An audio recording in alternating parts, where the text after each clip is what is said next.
Hello everyone. ज्या दिवशीपासून तुम्ही सीईटीची exam दिलेली आहे त्या दिवशीपासून एक प्रश्न नक्की तुम्ही ऐकला असेल की आता पुढे काय, इंजिनिअरिंग कॉलेजमध्ये जायचंय तर कोणतं कॉलेज, ब्रांच निवडायची, कॉम्प्युटर, मेकॅनिकल, इलेक्ट्रिकल, तर या वेगवेगळ्या ब्रांचेसमधून निवडायची कोणती. तर हे सगळे प्रश्न तुमच्या अवतीभोवती नक्कीच असणार आहेत आणि त्यामध्ये आपल्या महाराष्ट्रामध्ये 200 ते 250 इंजिनिअरिंग कॉलेजेस आहेत आणि बघावं तर एक 20 ते 25 चांगल्या चांगल्या ब्रांचेस आपल्याकडे इंजिनिअरिंगमध्ये अवेलेबल आहेत. मग नक्कीच तुम्हा पालकांच्या मुलांच्या मध्ये एक वेगळा प्रश्न चालू असतो की नेमकं निवडायचं काय आणि निवडलं तर त्याला कसं पुढे आपण ऍडमिशन प्रोसेसमध्ये करायचं. तर इथेच ह्या पर्सनल काउन्सिलिंगचा रोल सुरू होतो आणि पर्सनल काउन्सिलिंग तुम्हाला हेल्प करू शकते. तर लक्षात घ्या, पर्सनल काउन्सिलिंग म्हणजे काय. लक्षात घ्या, युट्यूबवर सुद्धा मी काउन्सिलिंग करतोच आहे. काउन्सिलिंग म्हणजे काय की हेल्प करणे, समजावून सांगणे आणि गोष्टी क्लिअर करून देणे, तुमच्या रस्त्यातले अडथळे काढून तुम्हाला सगळ्या गोष्टी हेल्प करणे. मग काउन्सिलिंग तुम्ही युट्यूबवर सुद्धा करतोय, तुम्हाला रोज एक व्हिडिओ सकाळी बघायला भेटतो. मग पर्सनल काउन्सिलिंग मध्ये फरक काय आहे. लक्षात घ्या, युट्यूबवर मी प्रत्येकाचे निर्णय घेऊ शकत नाही, युट्यूबवर मी प्रत्येकाला पर्सनली भेटू शकत नाही, बोलू शकत नाही, पर्सनली मी गाईड करू शकत नाही. मला निर्णय देताना हा कॉमन द्यावा लागतो, कॉमन बोलावं लागतं. पण जेव्हा मी पर्सनली तुमच्याशी बोलतोय, मी पर्सनली तुमची केस समजून घेतोय, तेव्हा मी बघू शकतो की तुम्हाला कोणतं कॉलेज मिळवून दिलं पाहिजे, तुमच्यासाठी कोणतं कॉलेज योग्य असेल, लोकेशन वाईज, फीस वाईज किंवा मुलाच्या गोष्टींवाईज. मुलगा शाय असेल तर मे बी त्याच्यासाठी वेगळं कॉलेज मी सजेस्ट करेन आणि प्रत्येक त्याच्या आजूबाजूच्या गोष्टींवरून आपण त्या मुलाची लिस्ट वेगळी बनवू शकतो, त्याला वेगळ्या कॉलेज आपण रेफर करू शकतो. पण जेव्हा मी युट्यूबवर बोलत असतो, कॉमन बोलत असतो, तेव्हा मला वेगवेगळे कॉलेजेस म्हणजे पर्सनलाइज होता येत नाही. तर इथेच या पर्सनल काउन्सिलिंगचा जो आहे तो रोल चालू होतो, कारण प्रत्येक मुलाच्या रिक्वायरमेंट्स वेगळ्या आहेत,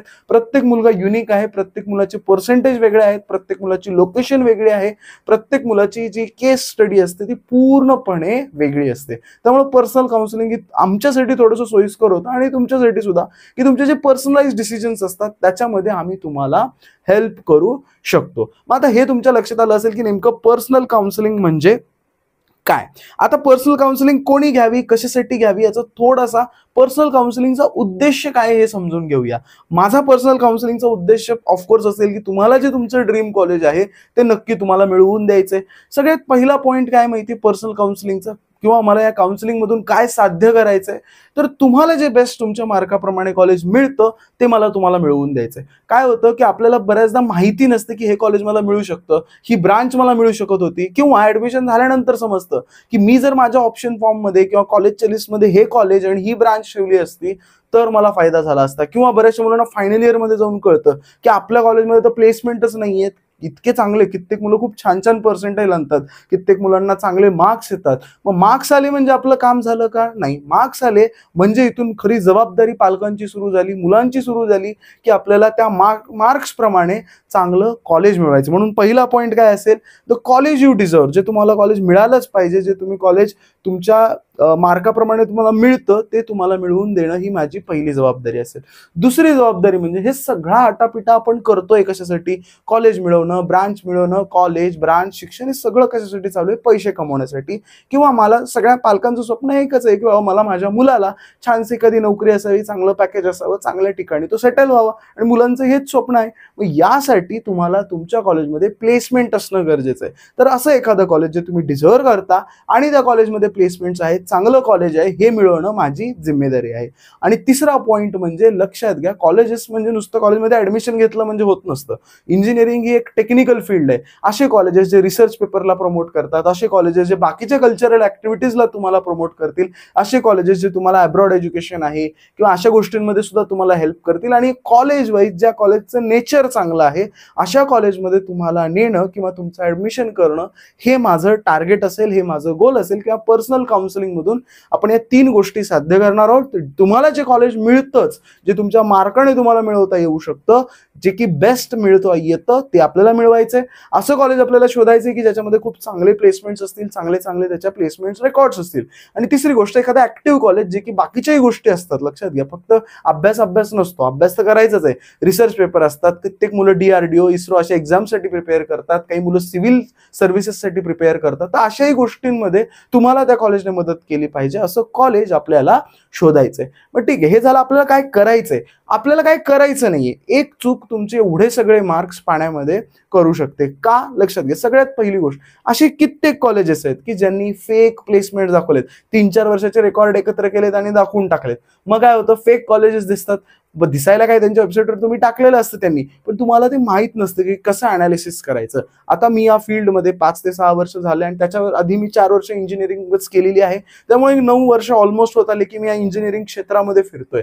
त्यामुळे माहिती आहे की खरंच कोणत्या कॉलेजमध्ये प्लेसमेंट आहे, कोणत्या कॉलेजमध्ये नाहीये, कोणत्या कॉलेजचे फेक आहेत. मग आपल्याला पहिली गोष्ट अवॉइड काय करायचं, असे कॉलेजेस जे फेक आहेत. दुसरी गोष्ट, असे कित्येक कॉलेजेस आहेत ज्याचे कट ऑफ 94, 96, 97 हे दिसतील, पण त्या कॉलेजेसमध्ये प्लेसमेंट्स नाही आहेत. कित्येक कॉलेजेस असे आहेत की कमी पर्सेंटाईलवर मिळतात पण त्याची प्लेसमेंट कम्पॅरेटिव्हली चांगली आहे.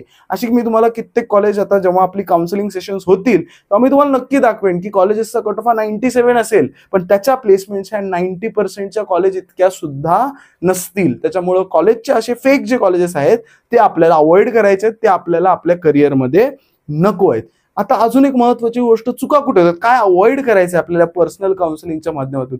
सिंहगडचे पुण्यामध्ये 5 ते 7 कॅम्पस आहेत, DY पाटीलचे 5 ते 7 कॅम्पस आहेत, JSPMचे 4-5 कॅम्पस आहेत. म्हणजे या सगळ्या कॉलेजेसचे सारख्या नावाचे. आता वालचंद सांगली, वालचंद सोलापूर, दोघांचा काही संबंध नाहीये पण नाव देताना सारखी दिलेली आहेत. तशी अशी जी कॉलेजेस आहेत ज्यांनी नावावर सारखी नावं आहेत पण प्लेसमेंट्स वेगळी आहेत, TPO वेगळे आहेत. मग ही कॉलेजेस मधलं सगळ्यात बेस्ट कॉलेज कोणतं हे आपल्याला आयडेंटिफाय करायचं. जसं की DY पाटीलचे 4-5 कॉलेजेस आहेत, मग सगळ्या 4-5 कॉलेजेसला प्लेसमेंट आहे का? अजिबात नाहीये. की त्यातले काहीच कॅम्पस आहेत जिथे खूप चांगली प्लेसमेंट आहे, खूप चांगल्या तिथे गोष्टी होतात. मग तसे कॉलेजेस आपल्याला आयडेंटिफाय करायचे आणि नुसतं नाव बघून चुकीच्या कॉलेजला आपल्याला जायचं नाहीये. आणि ही मिस्टेक नक्की आपल्याला हे करायचे. आणि last and the best thing म्हणजे, ठीक आहे कमी पर्सेंटाईल असेल, सगळं असेल, पण आपल्याला एखाद्या नॉन ऍक्टिव्ह कॉलेजमध्ये जायचं नाहीये. नॉन ऍक्टिव्ह कॉलेज म्हणजे काय, अशी कॉलेजेस जे तुमच्याकडे लक्षही देणार नाहीत. कसं असतं लक्षात घ्या, इंटेन्शन महत्वाचं असतं. एखादं कॉलेज असतं की ज्याच्याकडे ठीक आहे आज प्लेसमेंट्स कमी असतील पण त्यांचा TPO प्रयत्न करतोय की नाही मला प्लेसमेंट म्हणून द्यायचे आहेत, ठीक आहे कमी कट ऑफ असेल त्या कॉलेजचा, तिथे मुलं कमी असतील पण ते कॉलेज प्रयत्न करतंय. असं एखादं कॉलेज आहे की ते सरकारी कॉलेज टाईप आहे की काही नाही, तिथे तुम्ही एंट्री करताय, ऍडमिशन घेताय, काही नाही, ते तुमच्याकडे लक्ष देत नाहीयेत, ना फॅकल्टी तिथे येते ना शिकवतीये, काहीच होत नाहीये. अशा नॉन ऍक्टिव्ह कॉलेजेसमध्ये आपल्याला जायचं नाहीये. सो आता तुमच्या लक्षात आलं की पर्सनल काउन्सिलिंगचा उद्देश काय आहे, आपल्याला काय मिळवायचंय आणि काय आपल्याला चुका टाळायच्या ज्या की आपण या पर्सनल काउन्सिलिंगच्या माध्यमातून साध्य करायचा प्रयत्न करणार आहोत. आता पर्सनल काउन्सिलिंग मध्ये जेव्हा तुम्ही एनरोल होता तेव्हा काय प्रोसेस होते, काउन्सिलिंगची प्रोसेस काय असते, हे सगळं थोडंसं आपण डिटेलमध्ये बघूया. सगळ्यात पहिले आम्ही तुम्हाला एक वेगळा नंबर देतो. आता तुम्हाला माहिती आहे, तुम्ही बऱ्याचदा मला कोणत्या नंबरवर कॉन्टॅक्ट करायचा प्रयत्न केला असेल, नाही होत, कधी कधी फोन उचलले जाऊ शकत नाहीत, कधी व्हॉट्सअपला रिप्लाय येत नाहीत, कारण हा नंबर युट्यूबवर गेलेला आहे. कित्येक कॉल येतात, कित्येक मेसेज येतात. तर जी मुलं एनरोल्ड आहेत, जी मुलं रजिस्टर्ड आहेत, त्या मुलांना एक वेगळा व्हॉट्सअप नंबर आणि वेगळा एक फोन नंबर तुम्हाला दिला जाईल. त्या नंबरवर तुम्हाला काही डाऊट असेल तर तुम्ही आपल्याला मेसेज करू शकता, जेणेकरून तुमची आमची कनेक्टिव्हिटी ही स्ट्रॉंग असेल. काही प्रॉब्लेम आला तर आम्ही तुमच्या प्रत्येक प्रॉब्लेममध्ये सॉल्व्ह, म्हणजे तुम्हाला काही एलाइट ग्रुपमध्ये ऍड केलं जाईल आणि तुम्हाला काही अडचण आली तर आम्ही तुमच्याशी मागे पाठीशी उभे असू. ठीक आहे. सो एक वेगळा नंबर, वेगळा व्हॉट्सअप, वेगळा तुम्हाला फोन नंबर वगैरे आमच्याकडून दिला जाईल. आता तुम्ही बघितलं असेल की आपल्याकडे 2 प्लॅन्स आहेत, एक आहे सारथी आणि एक आहे सारथी प्लस. सारथी हा आपल्याकडे 5 वर्षापासून चालू असलेला जुना प्लॅन आहे, म्हणजे जुना एक आपला कोर्स आहे आणि 5 वर्षापासून याला लेगसी आहे. आणि सारथी प्लस हा एक नवीन आम्ही उपक्रम चालू करतोय, जेणेकरून कारण आता आम्ही पुण्यामध्ये ऑफिस पण चालू केलेलं आहे, तर त्याचा एक नवीन उपक्रमाचा भाग म्हणून आपण हे सारथी प्लस चालू करतोय. मग समजून घ्या, तुम्हाला दिसत असेल स्क्रीनवर की आपली ऍडमिशनची प्रोसेस काय असते. ठीक आहे. आणि त्या ऍडमिशनच्या प्रोसेसमध्ये मी तुम्हाला कशी हेल्प करणार आहे, या पर्सनल काउन्सिलिंगच्या माध्यमातून मी तुम्हाला एक एक स्टेप वाईज समजून सांगतो. आणि तिथेच सारथी आणि सारथी प्लसचं कंपॅरिझन सुद्धा आहे. सो तुम्हाला पूर्णच्या पूर्ण गोष्टी क्लिअर होतील. सो लक्षात घ्या, काय होतं की तुम्हाला सगळ्यात पहिले एनरोल केल्यानंतर जसं मी सांगितलं, व्हॉट्सअप ग्रुप, टेलिग्राम ग्रुप, जे काही आपल्याला कनेक्शनसाठी आहेत तसे पर्सनल नंबर्स वगैरे दिले जातात. त्याच्यानंतर तुमचे पहिले होतात काउन्सिलिंग सेशन. काउन्सिलिंग सेशन्स कशाबद्दल असतात, प्लेसमेंट्स बद्दल असतात, कशाबद्दल असतात, इंजिनिअरिंग ब्रांच सिलेक्शन बद्दल असतात, नंतरच्या एज्युकेशन बद्दल असतात, आणि येणाऱ्या काळामध्ये तुम्हाला काय जे प्रॉब्लेम्स फेस करायचे त्या सगळ्या गोष्टींवर तुमच्यासाठी पहिले काउन्सिलिंग सेशन्स हे मी अरेंज करेन. माझ्याकडून तुमच्यासाठी काही सेशन्स असतील. हे काउन्सिलिंग 4-5 सेशन्स झाल्यानंतर मी सांगतो की तुम्ही गॅरंटीड असाल की मला ही ब्रांच घ्यायची आहे, मला हे करायचंय, मला हे करायचं. तुम्ही एकदम शुअर शॉट व्हाल. आज जे तुमच्या मनामध्ये कन्फ्युजन आहे मी काय करू, तुम्ही एकदम तुमचं विजन जे होईल ते क्लिअर होईल. दुसरी गोष्ट, आपण काही फील्ड एक्सपर्ट्स आपण इन्व्हाइट करू, जेणेकरून जे एक्सपर्ट्स तुम्हाला गाईड करतील. जे आता जसं मी सांगेन की एखादा IT मधला एखादा एक्सपर्ट आपण इन्व्हाइट करू, एखादा कॉलेजचा TPO इन्व्हाइट करू, कोणी कॉलेजचे गेस्ट इन्व्हाइट करू, आणि वेगवेगळ्या लेवलवर आपण काही व्यक्ती इन्व्हाइट करू तुमच्यासाठी, जे तुम्हाला अजून स्पेशल गायडन्स देतील आणि त्यांचे नॉलेज आपल्यासाठी कधीही कामाचं असेल. ते सगळ्यांसाठी आहे. सारथी असलं काय, सारथी प्लस असलं काय, अशा काही गोष्टी डिफरन्शिएट करत नाही. ते तुमच्या सगळ्यांसाठी असणार आहे. आता ठीक आहे, मग CET सेलचं रजिस्ट्रेशन चालू होईल, म्हणून मी तिथे लिहिलंय CET सेल रजिस्ट्रेशन बिगिन्स. आता रजिस्ट्रेशन चालू झाल्यानंतर तुम्हा सर्वांचं काम असेल की आपल्याला रजिस्ट्रेशन करायचंय, बरोबर आहे. मग रजिस्ट्रेशन कसं करावं लागतं, ठीक आहे. तुम्हाला सायबर कॅफेवर जावं लागेल. तुम्हाला तुमच्याकडे लॅपटॉप असेल, तुम्ही स्वतः रजिस्टर करू शकता. रजिस्ट्रेशन कसं करायचं, काय नाही, सगळं डिटेलमध्ये आम्ही तुम्हाला हेल्प करू. आम्ही तुम्हाला व्हॉट्सअप ग्रुपवर तुम्हाला काही अडचण आली तुम्ही टाकू शकता की मी रजिस्ट्रेशन करतोय, मला हा अडचण येते, माझ्या डॉक्युमेंटचा हा प्रॉब्लेम येतोय, तर आम्ही पूर्ण तुम्हाला हेल्प करू. तुम्हाला रजिस्ट्रेशन कसं करायचं याचा एक डेमो व्हिडिओ सुद्धा आम्ही तुम्हाला बनवून देऊ. सो तुम्हाला फक्त काय करायचं की तसंच बघून ते सगळ्या स्टेप्स फॉलो करून रजिस्ट्रेशन कंप्लीट करायचंय. आता जी मुलं सारथीमध्ये आहेत त्यांच्यासाठी, जी मुलं सारथी प्लस मध्ये आहेत त्यांना काय केलं जाईल की त्यांच्यासाठी आपली टीम असेल. आपली टीमच तुमची फॉर्म फिलिंग वगैरे सगळंच्या सगळं डॉक्युमेंट व्हेरिफिकेशन पर्यंत जेवढं काय आपल्या हातात असतं, जे आता डॉक्युमेंट व्हेरिफिकेशनला समजा तुम्हाला कॉलेजला जावं लागणार असेल फिजिकली, तर ते तुम्हाला जावं लागेल. पण बाकीच्या जेवढ्या काही गोष्टी असतात, फॉर्म फिलिंग असेल, जे काही गोष्टी पूर्ण तुमचा फॉर्म भरणं असेल, तुमचं म्हणजे पासवर्ड ID क्रिएट करणं असेल, सगळंच्या सगळं पूर्ण टीम काळजी घेईल. आणि इकडे काय आहे की तुम्हाला सारथीमध्ये काय करायचं की तुम्हाला स्वतः रजिस्ट्रेशन करायचं. म्हणून मी काय लिहिलंय, रजिस्ट्रेशन गायडन्स पूर्ण आमचं असेल. तुम्हाला काळजी करायची गरज नाहीये, आम्ही तुम्हाला पूर्ण हेल्प करू. फक्त फॉर्म तुम्हाला भरायचा आहे. इकडे सारथी प्लस मध्ये मात्र आमची टीम पूर्णपणे फॉर्म भरेल आणि तुमच्या सगळ्या डॉक्युमेंट्स फॉर्मची काळजी पूर्णपणे टीम घेणार आहे.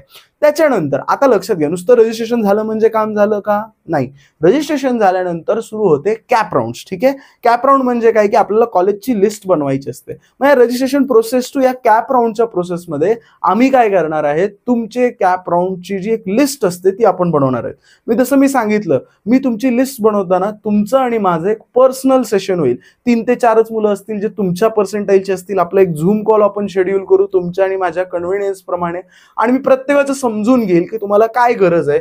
मी असेल, माझी टीम असेल, आम्ही समजून घेऊ किंवा तुम्हाला नेमकं काय गरज आहे, नेमकं तुम्ही कुठले आहात, काय आहात, तुम्ही काय फीस अफोर्ड करू शकता, तुम्ही कोणत्या लोकेशनला गेलं पाहिजे, कोणती ब्रांच तुम्हाला हवी आहे. मग हे सगळं समजून घेऊन तुमची पर्सनलाइज्ड लिस्ट आम्ही बनवू, ठीक आहे. आणि तुमच्यासाठी एक स्पेशल लिस्ट क्रिएट केली जाईल आणि ती लिस्ट तुमच्यासोबत शेअर केली जाईल. म्हणून इथे पर्सनल सेशन तुमचं सगळ्यात पहिले होणार आहे. पर्सनल सेशन नंतर तुमची लिस्ट आम्ही बनवून देणार आहे तुम्हाला, बरोबर आहे. म्हणजे काय की पर्सनलाइज लिस्ट ही तुम्हाला मिळणार आहे. सारथीच्याही मुलांना मिळणार आहे आणि सारथी प्लस मधल्याही मुलांना नक्कीच तुमची लिस्ट ही आपण पर्सनलाइज बनवणार आहे अकॉर्डिंग टू युअर रिक्वायरमेंट्स. तुमचे जे काही रिक्वायरमेंट्स असतील आणि जे करेक्ट रिक्वायरमेंट असतील. एखादा मुलगा म्हणतोय तो चुकीचा डिसिजन घेत असेल तर आम्ही त्याला सांगू की हे चुकतंय, आम्ही तुमचं डिसिजन करेक्ट करून तुम्हाला हेल्प करणार आहोत. हे झाल्यानंतर कॅप राऊंड 1, ठीक आहे, आपण आता कॅप राऊंड 1 येणार आहे, ठीक आहे. सपोज कॅप राऊंड 1 पुढच्या आठवड्यात आहे, त्याच्या आधीच आपण आपली लिस्ट रेडी केलेली असेल. एकदम सगळ्या मुलांची आपली लिस्ट रेडी असेल. तुम्ही रेडी असाल, मी पण रेडी असणार की आपण एकदम आपली लिस्ट रेडी ठेवलेली आहे. मला सांगा, जर लिस्टच रेडी ठेवलेली आहे तर काही टेन्शनचं काम राहतं का, नाही. त्यामुळे एकदम लिस्ट आपण आपली परफेक्ट ठेवणार. आपले जे 300 ऑप्शन्स आपल्याला टाकता येतात त्यातले प्रत्येक मुलाप्रमाणे, प्रत्येक मार्क्स प्रमाणे आम्ही तुम्हाला लिस्ट देऊ. ते आपण एकदम रेडी असणार. मग ज्या दिवशी कॅपचं रजिस्ट्रेशन चालू होईल किंवा कॅप राऊंड 1 सुरू होईल, तुम्हाला CET सेलच्या किंवा गव्हर्नमेंटच्या पोर्टलमध्ये ते सगळं कंप्लीट करायचं असतं.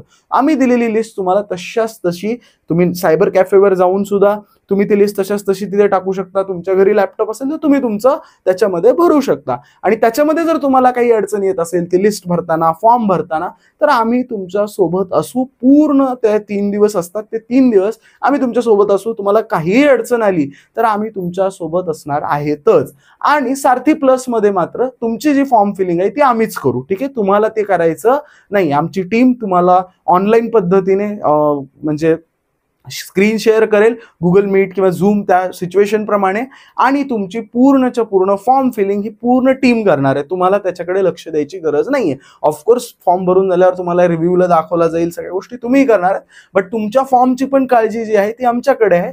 पण सारथी मुलांना काय करायचं की तुम्हाला फॉर्म फिलिंग करायची. ओके, फॉर्म फिलिंग तुम्ही करायची, बाकी सारथी प्लसच्या मुलांची फॉर्म फिलिंग जी आहे ती टीम करणार आहे. पण घाबरायची गरज नाही. समजा जर तुम्ही सारथी घेत असाल, टेन्शन घेऊ नका, आम्ही तुमच्या सोबत असू. 5 वर्ष झालं ही काउन्सिलिंग आम्ही रन करतो, त्यामुळे काळजी करायची गरज नाही. तुम्हाला तिथे काहीही अडचण आली, आम्ही तिथे पाठीशी तुमच्या उभे असू. आपण लिस्ट ही आधीच रेडी केलेली असेल, त्यामुळे टेन्शन घेण्याची काही त्याच्यात गरज नाहीये. ठीक आहे, मग फॉर्म फिलिंगचं तुमच्या लक्षात आलं असेल. आता सीईटीचं ठीक आहे, फॉर्म फिलिंग झाली, त्याच्यानंतर काय होतं, रिझल्ट येतो. आता सीईटीचा रिझल्ट आल्यानंतर काय करावं लागतं, आपल्याला ठरवावं लागतं की बेटरमेंट करायचंय का फ्रीज करायचंय, सीट एक्सेप्टन्स करायचंय, म्हणजे काय की पुढच्या राऊंडला जायचंय की नाही जायचंय. आता हे कशावर डिपेंड करेल, तुमच्या मार्कावर, तुमच्या पर्सेंटाईलवर, तुम्हाला कोणतं कॉलेज मिळालंय याच्यावर ते डिपेंड करणार आहे.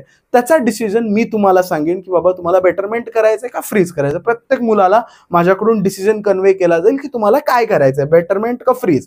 त्या पद्धतीने तुम्हाला सायबर कॅफेवर जाऊन बेटरमेंट किंवा फ्रीज हे करावं लागणार आहे. बाकी इकडे काय होणार आहे की इकडे जे सारथी प्लसची मुलं असतील त्यांना मात्र बेटरमेंट किंवा जे फ्रीज आहे ते आम्ही करून देऊ. आम्ही आता इकडे ऑफकोर्स आपल्याकडे सिस्टीम आहे, तर आम्ही लॉग इन करू आणि बेटरमेंट फ्रीज पूर्णपणे आम्हीच त्यांचं करणार आहे. पण बाकी सारथीच्या मुलांना मात्र आम्ही सांगू की तुम्ही बेटरमेंट करा. सपोज माझ्याकडे शुभम नावाचा मुलगा आहे, तर मी शुभमला सांगेन की तू बेटरमेंट कर. ठीक आहे, तर तो जाईल त्याचा सायबर कॅफेवर जाईल आणि तो बेटरमेंट करेल. ते कसं करायचं काय नाही त्याचा पण डेमो व्हिडिओ पूर्णपणे गायडन्स आम्ही तुम्हाला देऊ. त्याची तुम्हाला काळजी करायची गरज नाही. लक्षात घ्या, जिथे जिथे तुम्ही जाताय तिथेही आम्ही याची काळजी घेऊ की तुम्ही स्वतःहून जरी करत असाल तरी कसं करायचं काय करायचं हे सगळं आम्ही तुम्हाला एक्सप्लेन करू. ठीक आहे, तर हे ऑफकोर्स थोडासा असा डिफरन्स आहे सारथी आणि सारथी प्लस मध्ये. ठीक आहे, आता झालं की बाबा आपण काय केलं की कॅप राऊंड 1 आपण कंप्लीट केला, आपल्याला काहीतरी कॉलेज मिळालं. आता ते घेऊन आपण नेक्स्ट राऊंडला जातोय. नेक्स्ट राऊंडला पुन्हा फॉर्म फिलिंग असते, बरोबर आहे, असं 3दा असतं. पुन्हा मग कॅप राऊंड 2 आला, पुन्हा कॅप राऊंड 3 आला. तर दोन्ही फॉर्म कसे भरायचे काय भरायची त्याची स्ट्रॅटेजी पूर्णपणे आम्ही तुम्हाला देणार आहे. तुम्हाला त्याची काळजी करायची गरज नाहीये. म्हणजे कॅप राऊंड 1 ला तर आम्ही तुम्हाला लिस्ट दिलेलीच आहे. कॅप राऊंड 2 मध्ये काय चेंजेस करायचे, कोणाला नवीन लिस्ट लागत असेल, जे काय चेंजेस करणं अपेक्षित असेल तर सर्वच्या सर्व चेंजेस आम्ही तुम्हाला सजेस्ट करणार आहे. तुम्हाला टेन्शन घ्यायची गरज नाहीये. ओके, आता हे झालं तुमचं कॅप राऊंड 2 आणि कॅप राऊंड 3. ऑफकोर्स पुन्हा जिथे सारथी प्लसच्या मुलांना कॅप राऊंड 2-3 चे फॉर्म आम्ही भरू, कॅप राऊंड 2 आणि 3 ची मुलं सारथी जे एनरोल्ड आहेत त्यांना स्वतःहून भरायचे. बस एवढा तुमचा फरक असणार आहे. आता त्याच्यानंतर कॅप राऊंड समजा 1 झाला, 2 झाला, कॅप राऊंड 3 झाला, जे काही फॉर्म फिलिंग करायची ती आपण केली. त्याच्यानंतर तुमच्या ऍडमिशनची प्रोसेस असते. ठीक आहे, म्हणजे तुम्हाला कॉलेज सांगते की या कॉलेज डेट असते की त्या डेटमध्ये जाऊन तुम्हाला कॉलेजला रिपोर्ट करायचं असतं. ते जे काही रिपोर्टिंग प्रोसेस आहे त्याच्यामध्ये सुद्धा आम्ही तुम्हाला हेल्प करू. काय डॉक्युमेंट्स लागतात काय नाही सगळं आम्ही तुम्हाला गाईड करू. आणि हे सगळं झाल्यावर स्पॉट राऊंड चालू होतात आणि स्पॉट राऊंड कंप्लीट होऊपर्यंत आम्ही तुमच्या सोबत असू. तर ही झाली पूर्ण आपल्या काउन्सिलिंगची प्रोसेस. आय होप तुमच्या लक्षात आलंय की सारथी प्लस नेमका प्रकार काय आहे. समजून घ्या, सारथी असलं काय सारथी प्लस असलं काय, तुम्ही सर्वजण माझ्यासाठी सारखेच असणार आहेत, त्याच्यामध्ये काहीही फरक नाहीये. फक्त एक गोष्ट मी उदाहरणावरून तुम्हाला समजून सांगतो, यामध्ये दोन्हीमध्ये नेमका फरक काय आहे.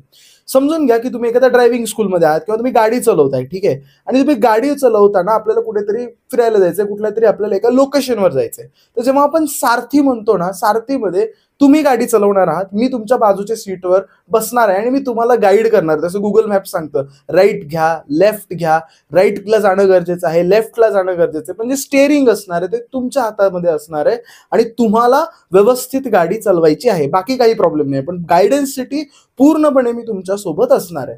आणि जेव्हा सारथी प्लसचा विचार करतोय तेव्हा मात्र जे तुमचं स्टेअरिंग आहे ते माझ्याकडे असणार आहे. तुम्हाला बाजूच्या सीटवर निवांतपणे बसायचंय. ओके, सो टेन्शन घेण्यासारखी काहीही गरज नाहीये. जरी तुम्ही ड्रायव्हिंग करत असाल तर तुम्हाला तुमचं डेस्टिनेशन कसं आणायचं हे मला माहिती आहे, मी परफेक्ट वेने आणेल.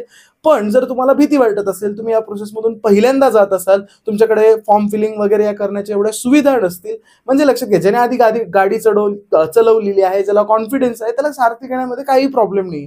पण जो पहिल्यांदा या सगळ्या प्रोसेसमधून जातोय, पण कित्येकदा असतं की अख्ख्या घरातून पहिला इंजिनियर बनत असतो, तसं पहिलं कोणी असेल किंवा कधी फॉर्म फिलिंग केलेली नसेल किंवा तुम्हाला वाटतंय की माझ्याकडून चूक होईल, तर अशा मुलांसाठी अशा मुलींसाठी सारथी प्लस प्लस हा बेस्ट ऑप्शन आहे. सो तुम्ही तुमच्या कन्व्हिनियन्स प्रमाणे सारथी घ्या किंवा सारथी प्लस घ्या. सारथी प्लस हा सारथीचाच ऍड ऑन आहे, वेगळं काहीही नाहीये, लक्षात घ्या. सारथी जे तुम्ही घेताय त्याचाच एक ऍड ऑन फीचर आहे, एक एक्स्ट्रा फीचर तुम्हाला भेटतं की फॉर्म फिलिंग, ज्या काही टेक्निकल स्टेप्स आहेत, ज्या काही सीईटी सेलला आपल्याला स्टेप्स कराव्या लागतात, जसं की तुमचे तिन्ही कॅपराऊंडचे फॉर्म, तुमचा रजिस्ट्रेशन फॉर्म आणि तुमचे जे कॅपराऊंड नंतरचे रिझल्ट नंतरचे जे 3 फॉर्म असतात, तसे असे ऑलमोस्ट हे 7 ते 8 जे तुमचे फॉर्म्स होतात ते फॉर्म्स हे सारथी प्लस मध्ये आम्ही भरणार आहोत. आय होप हे सारथी प्लस एकदम तुम्हाला क्लिअर असणार आहे. शेवटी मी पुन्हा सांगतो की तुम्ही दोन्हीही मुलं, कोणीही सारथीमध्ये असेल, कोणी सारथी प्लस मध्ये असेल किंवा कोणी कुठलंही असेल, माझ्यासाठी तुम्ही सर्व लोक सारखे असाल असं तुमच्या मनामध्ये विचार आणायची गरज नाहीये. आणि हे सारथी नाव ठेवण्यामागचं उद्देश मी पुन्हा तुम्हाला सांगतो. सारथी हे कृष्णाशी रिलेटेड होणारं नाव आहे. कृष्ण जे आपण याच्यामध्ये ऐकतो महाभारतामध्ये की कृष्णाने सगळं गाईड केलं होतं, तसंच हे आपण जे करतोय की सारथी हा उद्देशच तो आहे की मला सुद्धा तुम्हाला छान वेने गाईड करायचंय, छान पद्धतीने तुम्हाला हे जे युद्ध आहे थोडक्यात आपल्यासाठी युद्धच असल्यासारखं, आणि हे युद्ध तुम्हाला जिंकून देण्यामध्ये मला तुमचा सारथी बनायचंय. आणि म्हणूनच या पूर्ण काउन्सिलिंगचं नाव सारथी किंवा सारथी प्लस ठेवलेलं आहे. आय होप तुम्ही या प्लॅनमध्ये इंटरेस्टेड असाल आणि या व्हिडिओनंतर तुमचे सर्व डाऊट्स क्लिअर झाले असतील आणि लवकरच मला तुम्ही आपल्या व्हॉट्सअप ग्रुपमध्ये लवकरच एनरोल भेटाल आणि आपण या सगळ्या प्रोसेसला चालू करून तुमच्या ऍडमिशनची जर्नी एकदम सुखकर नक्की करूया. हे करून समजा तुमच्या मनामध्ये काही डाऊट्स राहिले असतील, काही प्रश्न तुमच्या मनामध्ये राहिले असतील किंवा छोटा मोठा काही डाऊट तुमच्या व्हिडिओ नंतर काही डाऊट निर्माण झाला असेल, नक्की इथे जो तुम्हाला नंबर दिसतोय 8149-205-305 या नंबरवर कॉल करा. माझी टीम किंवा मी फोन रिसीव्ह करून नक्की तुमचा डाऊट सॉल्व्ह केला जाईल. तुम्हाला चिंता करायची गरज नाहीये. काही अडचण येत असेल या नंबरवर तुम्ही नक्की आम्हाला कनेक्ट करा. काय जो प्रॉब्लेम असेल तो आमच्याशी डिस्कस करा आणि नंतर तुम्ही काय अडचण येते ते आम्हाला कळवू शकता. आय होप तुम्हाला हे सगळं काउन्सिलिंग प्रोसेस, पर्सनल काउन्सिलिंग सगळ्या गोष्टी एकदम क्लिअर झाल्या असतील.